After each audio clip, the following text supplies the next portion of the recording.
मला तुला एक बोलायचं होतं, पण माझ्या घरच्यांच्या शक्तीमुळे मी तुला सांगू शकली नाही. आता वेळच अशी आली की मला तुला सांगावं लागते. माझ्या घरच्यांनी माझ्यासाठी पैशावाला नवरा बघितला. भलेही आपल्या प्रेमाला 7 वर्ष झाले असतील, पण मी माझ्या घरच्यांच्या पुढे नाही जाऊ शकत. आपलं प्रेम आपण इथेच संपून टाकू. जमलं तर माझ्या लग्नाला नक्की ये. अरे मी आल्यापासून एवढं बोलते, तर प्रश्नाचा उत्तर का देत नाही माझ्या? चल झाली वेळ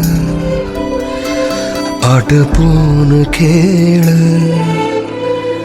तुला मी म्हणलं होतं ना प्रिया, तुला एखाद दिवशी काहीतरी स्कीम देणार आहे आणि तुला एकटं पाडणार आहे. का आलं? अरे तिचं लग्न जमलं ना, ती गावभर पत्रिका वाटत फिरते आता. काय वाद करतोय? मग हे बघ, मी तुला बोललो होतो येण्यासारखं प्रेम करू नको. अरे मुली ना सर्व सारखंच असतं भाऊ.